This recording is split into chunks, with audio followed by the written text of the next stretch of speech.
Let's have story time because I need a diversion. It'll be a lengthy one, but like all of my stories, it's true. Although there's really no political underlying theme or anything in here. The year was 1997. The year before, in southern Ontario, not here, but here in southern Ontario, I'd opened a little hole-in-the-wall mom-and-pop bike shop, motorcycle shop.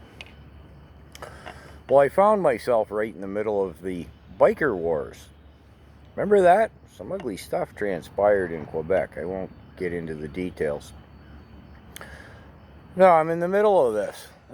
This little, it's a one-man sole proprietorship type of affair, and I'm caught in the middle of this. I got to pick sides. Oh, I was miserable. I picked the right side.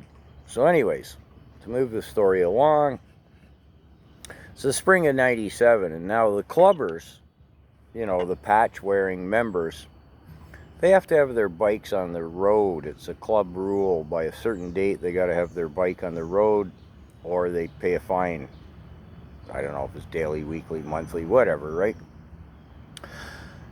So I get a call, and this particular clubber, he's pretty high up in the echelon. He's a one-percenter.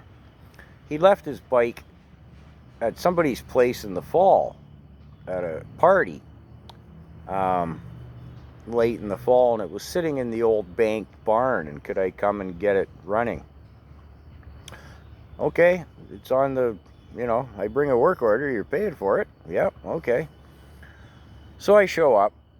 The guy who runs, or rents rather, this old farmhouse like you don't get anymore, you know what I mean? There's a tumble down house and a bank barn. He didn't know me, and he didn't know the biker, really. The guy just showing up at his party. The bike had sat in his bank barn all winter. And he was taking, the fellow who lived there, was taking the wife and their brood to church. And said, well, we'll leave the house open for you guys. The coffee pot's on there. Carry on. We're off to church. See you later. So, a few minutes later, this old FLH, whatever other letters it has, Harley guys will tell you an FLH, the more stuff they put on it, the more letters it has in its insignia. I don't remember it anymore specifically. And it doesn't matter. Anyways, I'm getting this old FL going. It's reluctant, right? So some mechanics might grimace. They pull one plug right out. I'm just going to fire it up for a second on one cylinder, and then reverse the procedure, do it again, get the old girl's juices flowing, and then get it running. So, run the bike for a second on one cylinder, shut it off. We're beside the bank barn. We're about 30 yards down from the landing where the house is. And we hear a shout, and we look up. There's 3 police officers, and they're drawing their sidearms. I'm like, oh! Because I don't know what's going to transpire. And the bikers, he's on the barn side, I'm on the other side. I'm like thinking I got something the size of a softball to hide behind if the lead starts flying. I don't know what's going to transpire. I'm terrified.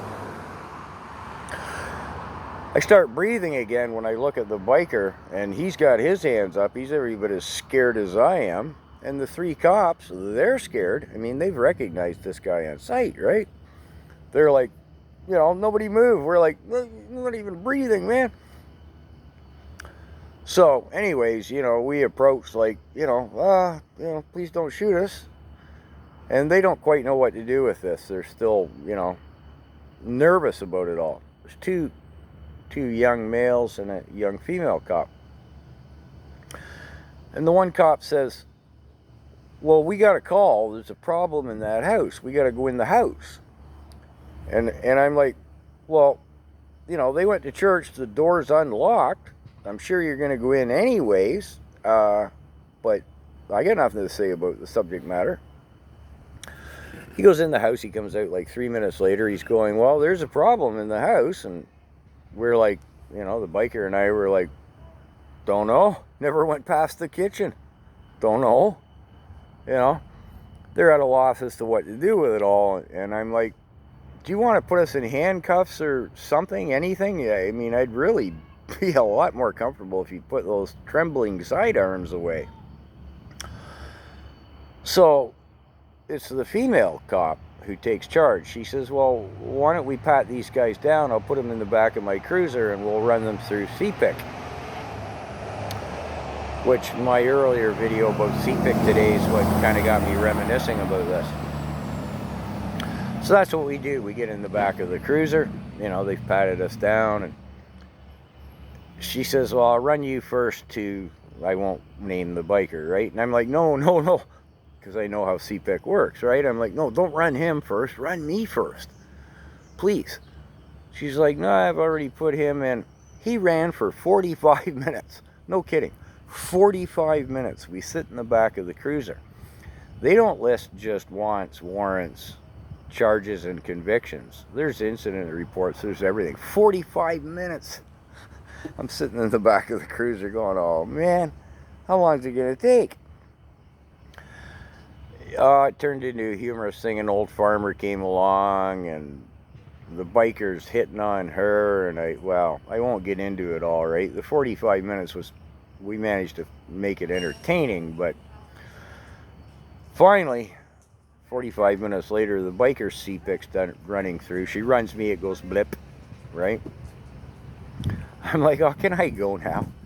You know? Meanwhile, the two male officers have been trying to get a sergeant out to the scene because they kind of don't know what to do with it all. And so now they let the biker guy and I out of the car. Everybody's more relaxed, you know what I mean? No more trembling sidearms there. Everything's holstered, everything's cool. The old farmer's hanging around having a laugh with it all. And I'm like, well, can you move your cruisers? I'm going to leave now.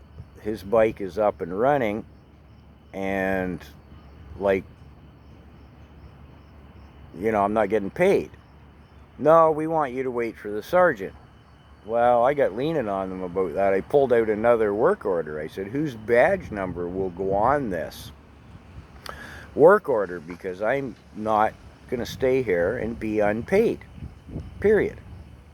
Finally, one of the cops said, well, okay, I'll move the cruiser, you can leave. I said, okay. Now, in the meantime, when we've been standing around after the biker and I were out of the cruiser, there was a car sitting there, and they'd ran the plate on it. It belonged to the biker as well. It was registered to them. And at one point, they'd said, well, we're going to search that car.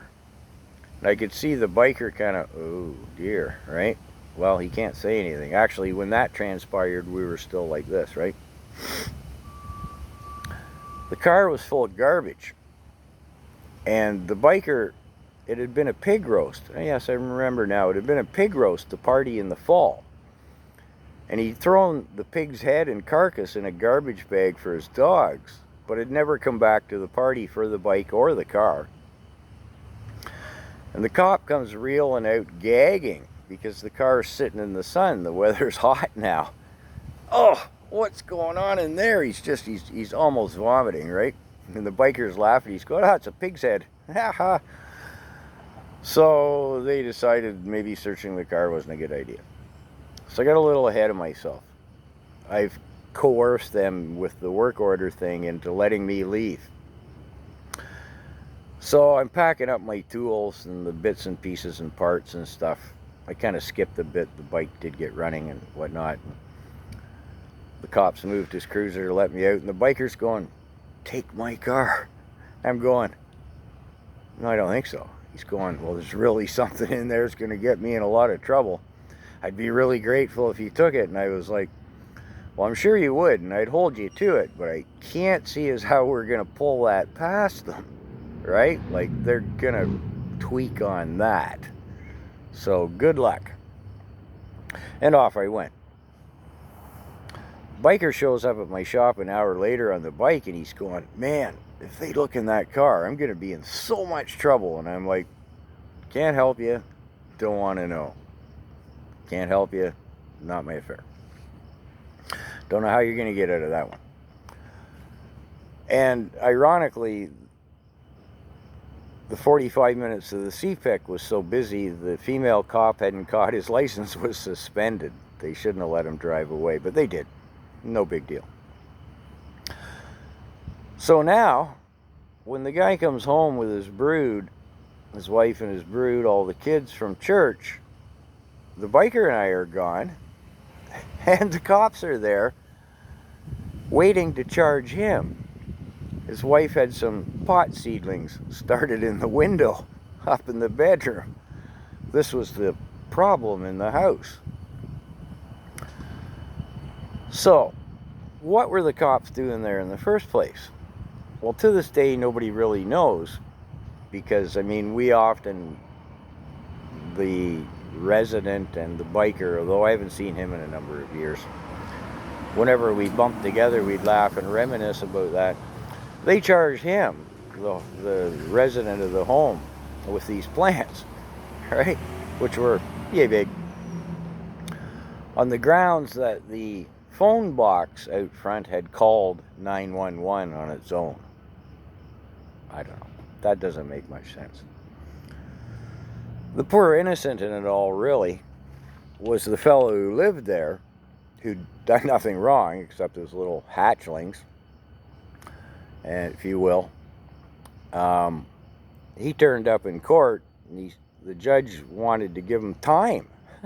And he was like, "Are you going to feed my kids? Look, I brought them all." Like 7 of them. You know. So he ended up getting 100 hours of community service for his little fledglings. And, well, I guess that's the story. What was in the car with the pig's head, I don't know. I never asked. And, well, anyways, for what it's worth, there's story time.